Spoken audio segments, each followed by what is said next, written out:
제목 한번 따라해 보겠습니다. 아직도 무엇이 부족합니까? 아직도 무엇이 부족합니까? 자, 사순절 우리가 계속 보내고 있습니다. 사순절에 이런 기도를 했으면 좋겠어요. 내 뜻대로가 아닌 주의 뜻대로.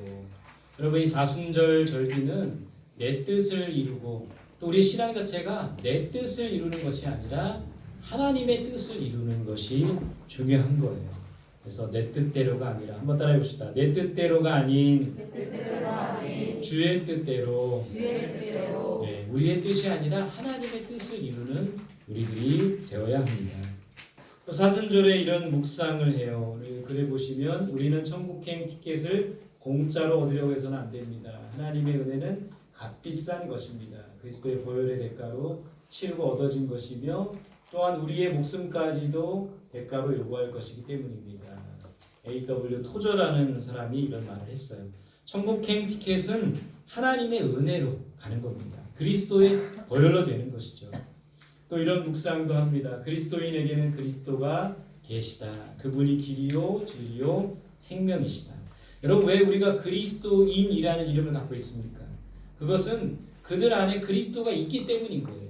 우리 안에 그리스도가 계시기 때문에 우리는 그리스도인이라는 거죠.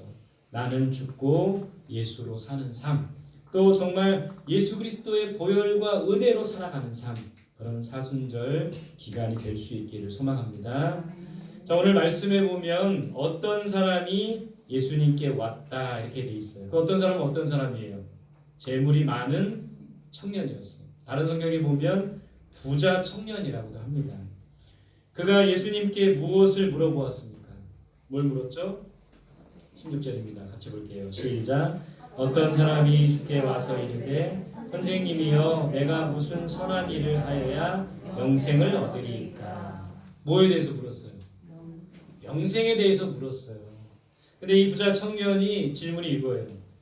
내가 무슨 선한 일을 하여야 영생을 얻을 수 있습니까?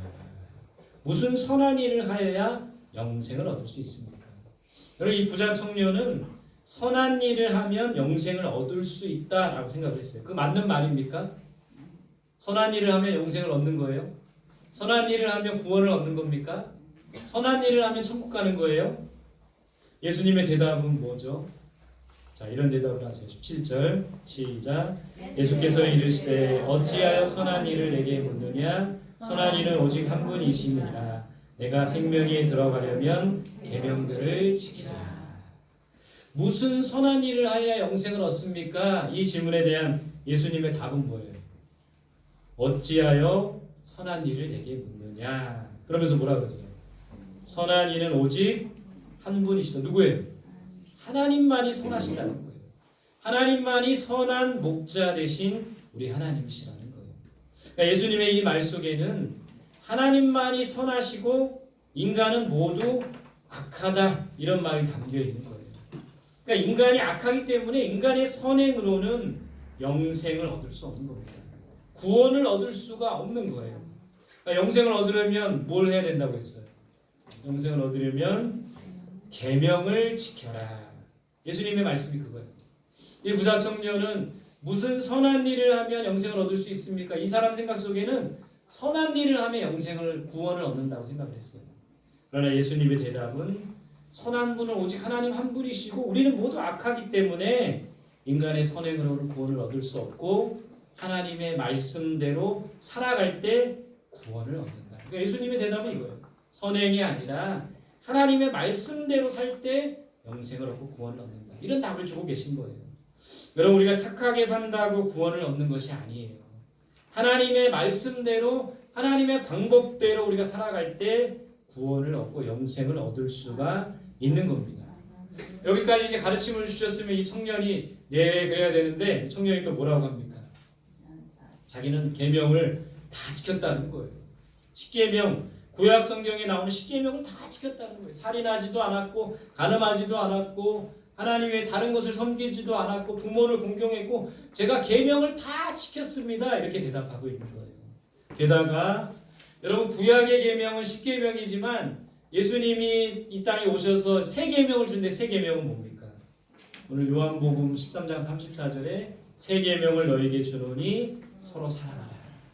그러니까 옛 계명이 10계명이라면 새 계명은 사랑하는 거예요.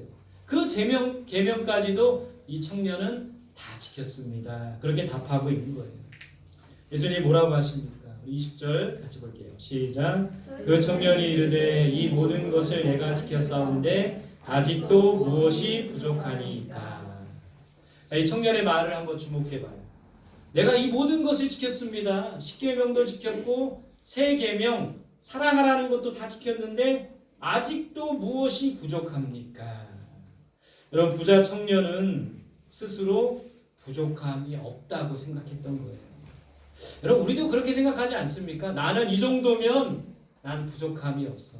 나 이 정도면 코로나가 이렇게 심한데도 이렇게 현장에 나와서 예배드릴 정도면 또 이 정도로 살아가면 내가 이 정도면 부족함이 없지 않나? 이런 생각하지 않으십니까?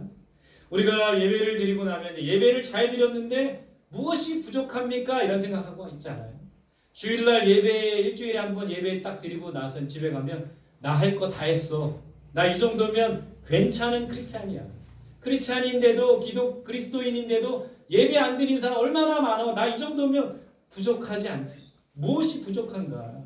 이렇게 생각하지 않습니까? 나 헌금 잘 드리는데 무엇이 부족합니까? 11조도 하고 감사헌금도 하고 주일헌금도 하고 이 정도면 정말 괜찮지 않나? 이런 생각하지 않으십니까? 나 전도도 열심히 해. 목사님이 하라는 대로 전도 대상자도 작성하고 안 쓰신 분도 있지만 선물도 드리고 또 결실은 못 맺었지만 계속 열심히 전도하는데 무엇이 부족합니까? 이런 생각하고 있지 않나요? 나 봉사도 열심히 해. 무엇이 부족한가? 말씀대로 살려고 애쓰고 있어. 매주 매일매일 하나님의 말씀을 한 장이라도 읽고 말씀대로 살려고 하는데 무엇이 부족합니까? 여러분 우리가 무엇을 잘했다고 부족함이 채워지는 것은 아니에요. 부족함은 하나님의 은혜로 채워진다는 거예요. 그리고 여기서 말하는 부족함은 내가 스스로 생각할 때 나는 이 정도면 부족하지 않아 라고 생각할 수 있지만 하나님이 보실 때는 우리 모두가 다 부족한 자라는 겁니다. 오늘 이 말씀을 준비하면서 저도 한번 저 자신을 생각해 봤어요. 제가 목사로서 그래도 저는 스스로 부끄러움이 없고 부족하지 않다고 생각했어요. 나름대로 열심히 한다. 그래서 이번 주에 이제 코로나 확진된 분들이 있어가지고 제가 이제 저도 코로나 확진됐을 때 많은 여러분들이 과일도 주시고 딸기도 주시고 참외도 주시고 애플망고라는 걸 처음 먹어봤어요. 어떤 분이 애플망고를 보내주셔가지고 그래서 그 마음이 너무 감사하고 또 이 코로나 때 과일을 많이 비타민을 많이 섭취해야지 빨리 낫대요. 그래서 우리 교인들 중에 이제 코로나 걸리신 분들 찾아가가지고 과일 드리고 신방을 했습니다. 얼굴은 직접 보진 않았지만 신방을 했어요. 그걸 또 이제 페이스북에다 올리니까 사람들이 와 정말 훌륭한 목자십니다 막 댓글을 달아주는 거예요. 그래서 저가 스스로 목사로서가 부족함이 없다라고 생각을 했던 거죠. 가장으로서 또 남편으로서 아빠로서 부족함이 없다라고 생각을 했습니다. 그렇지 않으신가요? 우리 가족분들? 네, 아닌 것 같네요. 근데 부족함이 없다라고 생각했지만 곰곰이 생각해 보니까 부족함이 많은 거예요. 또 기준은 내가 아니라 사람이 아니라 하나님이신 거예요. 하나님이 볼 때는 우리 모두가 사실은 부족한 자들이라는 것을 깨달아야 된다는 거예요. 오늘 이 부자 청년은 자기가 스스로 생각할 때 부족함이 없다고 생각했어요. 여기에 문제가 있다는 거예요. 우리 스스로는 늘 하나님 앞에 나올 때 부족한 자라는 생각을 가져야 돼요. 죄인이라는 마음을 가져야 됩니다. 지난주에 나눴던 죄 많은 여인은 죄인이었기 때문에 예수님의 발에 엎드려서 향유를 붓고 눈물로 발을 적시고 머리카락으로 예수님의 발을 씻겼던 그 죄 많은 여인을 생각해 보세요. 여러분 죄 많은 세리를 한번 생각해 보세요. 바리새인은 죄가 없다고 떳떳하게 하나님 앞에 고개 바짝 들고 저 세리와 같지 않게 해주셔서 감사합니다 했지만 세리는 감히 얼굴을 들지 못하고 하나님께 자신의 부족함과 죄됨을 깨달았다는 거예요.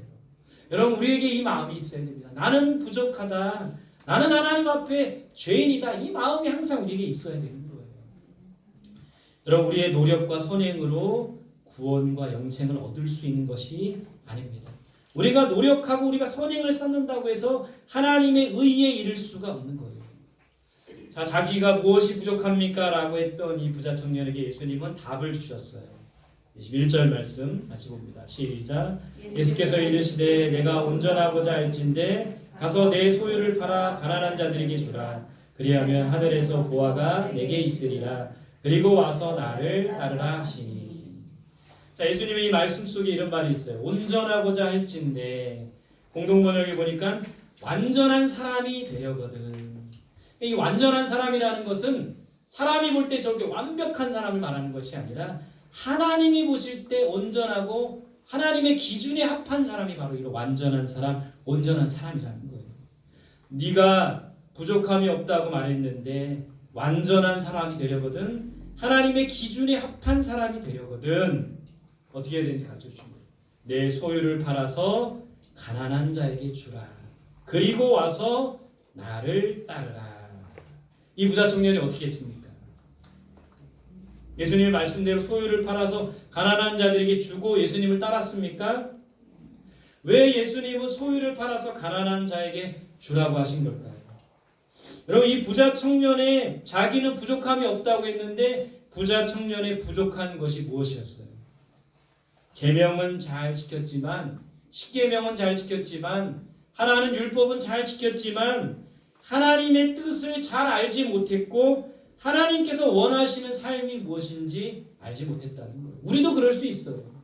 주일 매주 나와서 예배 드린다고 해서, 하나님 매일매일 성경 읽는다고 해서, 헌금생활 잘한다고 해서 나는 부족함이 없다라고, 내가 할 일을 다 했다라고 생각하면 안 되는 거예요. 계명을 잘 지키는 것보다 중요한 것은 하나님의 뜻이 무엇인지를 알고 하나님께서 원하시는 삶을 살아가는 게 중요한 거예요. 바로 부자 청년의 부족함이 거기에 있었습니다. 예수님이 이런 말씀하셨죠. 마가복음 8장 33절에 34절에 시작. 무리와 제자들을 불러 이르시되 누구든지 나를 따라오려거든 자기를 부인하고 자기 십자가를 지고 나를 따를 것이니라. 예수님을 따르려면 자기를 부인해야 된다고 했어요. 자기를 버려야 된다는 거예요. 나를 버려야 합니다. 예수님께서 제자들에게 나를 따라오너라 말씀하셨을 때 제자들이 그물과 배를 버리고 예수님을 따라갔다. 성경은 이렇게 돼 있어요. 우리가 예수님을 온전히 따르려면 나를 버려야 돼요. 내 것을 내려놓아야 됩니다. 그리고 예수님을 따르려면 십자가를 져야 돼요. 엄밀히 말하면 십자가를 진다기보다 십자가에서 죽어야 되는 거예요. 가난한 자를, 예수님을 따르기 위해서는 가난한 자를 돌보고 그들에게 나눠주시는 것, 이런 삶이 필요해요. 그것을 하나님께서 명령하신 거예요. 하나님께서 뜻하신 삶이 바로 그겁니다. 계명을 잘 지키고 율법을 잘 지키고 정해진 이 신앙생활의 틀 안에서 잘하는 것도 중요하지만 더 중요한 것은 하나님의 뜻대로 살아가는 것, 하나님께서 원하시는 대로 살아가는 것, 하나님께서 명령하시는 대로 살아가는 것, 그것이 정말 중요한 거예요. 영생은 하나님의 말씀대로 사는 자가 얻을 수 있는 거예요. 영생은 가난한 자를 돌보고 그들에게 나누어 주는 것, 하나님이 명령하신 그 명령 따라 살아가는 사람이 정말 영생을 얻고 구원을 얻을 수가 있는 거예요.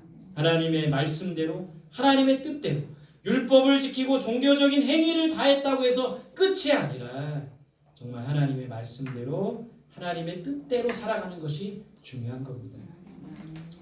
오늘 부자 청년이 예수님의 말을 듣고 어떻게 했습니까?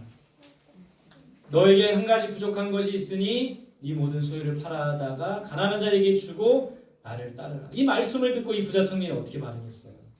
22절입니다. 시작. 그 청년이 재물이 많음으로 이 말씀을 듣고 근심하며 가니라. 어떻게 했어요? 청년이 무엇이 많았어요? 뭐가 많았다고요?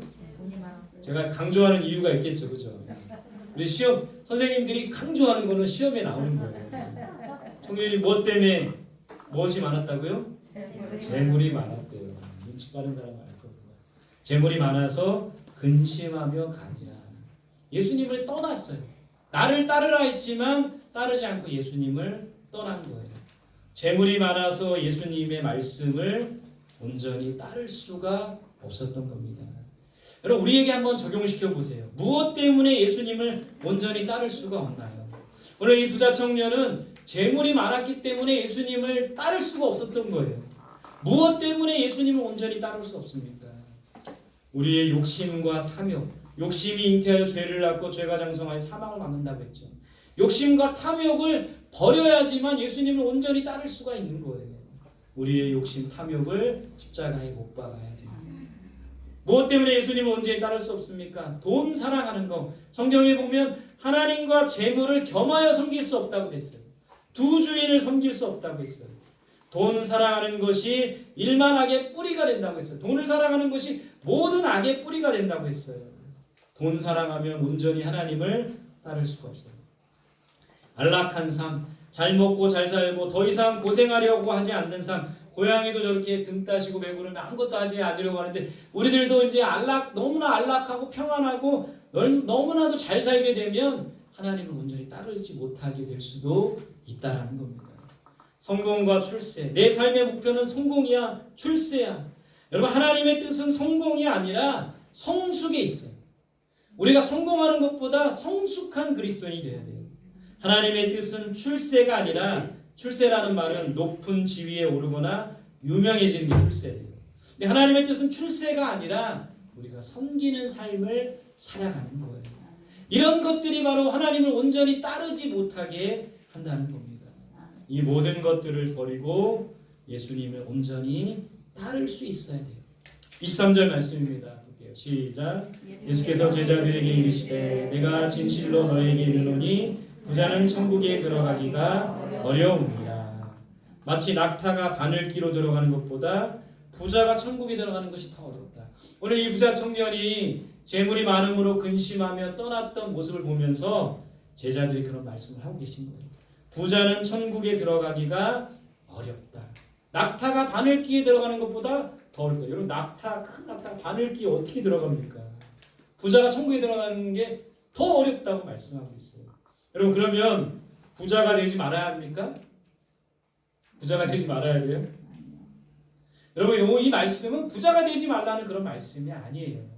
우리 마음속에 있는 돈을 사랑하고 성공과 출세의 어떤 목표를 삼고 욕심과 탐욕에 빠져있는 그 모습을 버리라는 거지 부자가 되지 말라는 건 아니에요. 저는 여러분들에게 부자가 되라고 말씀하고 싶어요. 왜냐하면 여러분들이 잘 되고 부자가 돼야지만 우리 교회도 더 부유해질 수 있는 거기 때문에 우리 교회가 더 부유해지면 더 많은 곳에 물질을 흘러보내고 선교지에 가난한 이웃과 함께 나눌 수 있기 때문에 저는 여러분들이 다 부자 되시면 좋겠어요. 아멘입니까? 아멘. 네, 이 나이에 무슨 부자 되세요 그래도. 근데 부자가 되어야 되지만 정직한 부자, 깨끗한 부자가 되었으면 좋겠어요.